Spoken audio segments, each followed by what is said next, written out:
class 9. Today I am going to start a new chapter, and the name of the chapter is Romeo and Juliet Part 1. You will get this in your Oxford Reading Circle book of class 8. So please take out page number 60. The two chief families in Verona were the rich Capulets and the Montagues. There had been an old quarrel between these families which was grown to such a height that it extended to the remotest kindred, to the followers and the retainers of both the sides, in so much that a servant of the house of the Montague could not meet a servant of the house of the Capulet, nor a Capulet encounter with a Montague by chance, but fierce words and sometimes bloodshed ensued. So what had happened? There were two chief families. One was the Montague, other was the Capulets. Now, how was it? It was that they were so much in enmity with each other that anyone related to Montague's family would not anytime come across or encounter with the Capulet.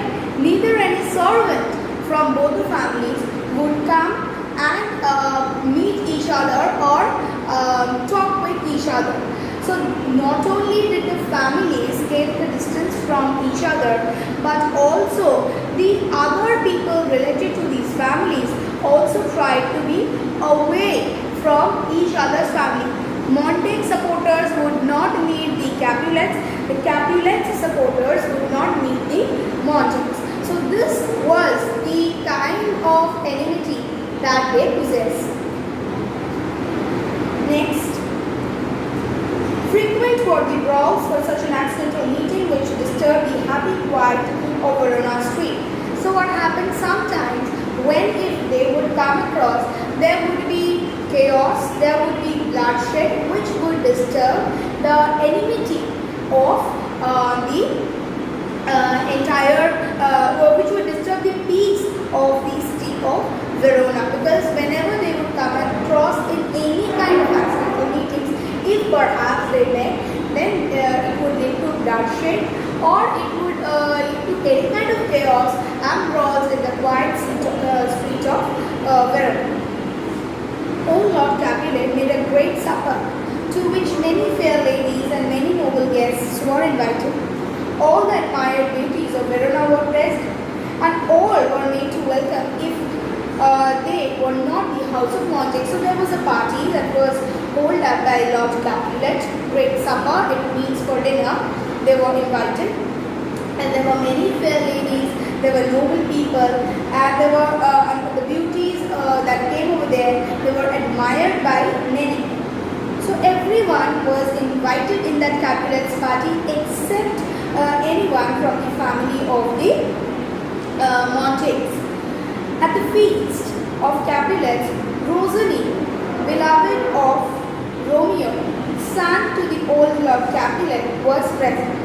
Though it was dangerous for Montague to be seen in this assembly, yet Benvolio, a friend of Romeo, persuaded the young lord to go in the disguise of mask, that he might see his Rosalie, and seeing her compare her with some choice beauties of Verona, who would make him think his swan a crow.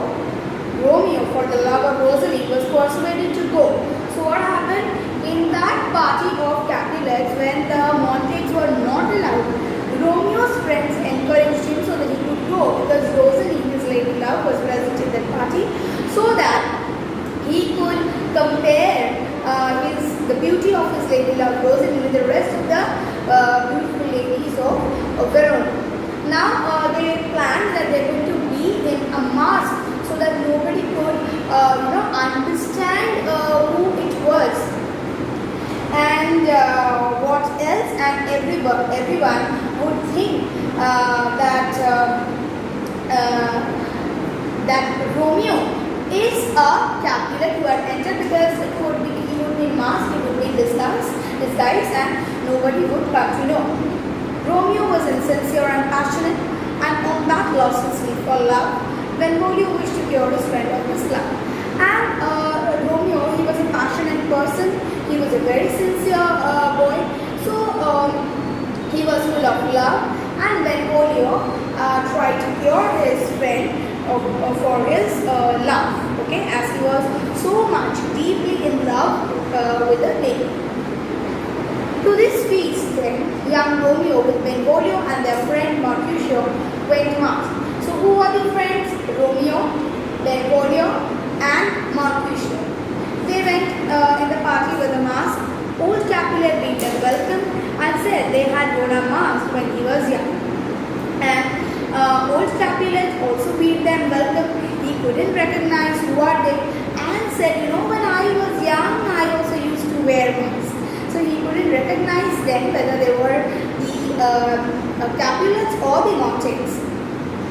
And they failed to dance. Romeo was suddenly struck with the exceeding beautiful lady who danced there, who seemed to him to teach the torches to bright. So the praises, see the praises used over here. He is telling that Juliet was such a lady who was so bright that she would teach the torches how to burn bright. Like a snowy dove swooping like with the crows. She was like a dove with a snowy complexion in between the crows. So richly did her beauty and perfection shine above her companions. While he uttered these praises, he was overheard by Tybalt. When he uttered this kind of praises, he was overheard by Tybalt. Who was Tybalt? A nephew of Lord Capulet, who knew him by his voice to be Romeo. Who knew Romeo's voice and could understand who he was. So accordingly, he could understand that he was none other than Romeo. And this Tybalt, being fiery and passionate, could not endure that a Monte should come under the cover of a mask was born at the event, and he could not understand how could a Monte come under a mask in their event. But his uncle, the Lord Capulet, would not allow him to do any injury at the time. Tybalt forced to be patient against his will and restrain himself. But his uncle said not to make any chaos over there, so he had to restrain himself from doing anything bad. Now, what are the key points of this part? Please see. First, there were two chief families in Verona. What are the two chief families in Verona? The two chief families in Verona were the Capulets and the Montes. Romeo and friends came to the party wearing masks. Who were his friends? Benvolio and Mercutio. Clear? There were too many praises for Juliet, which was overheard by Tybalt. What praises were there? What were the praises? Praises like she was snowy dove in between the crows, and she could teach even the torches how to bright, how to be bright.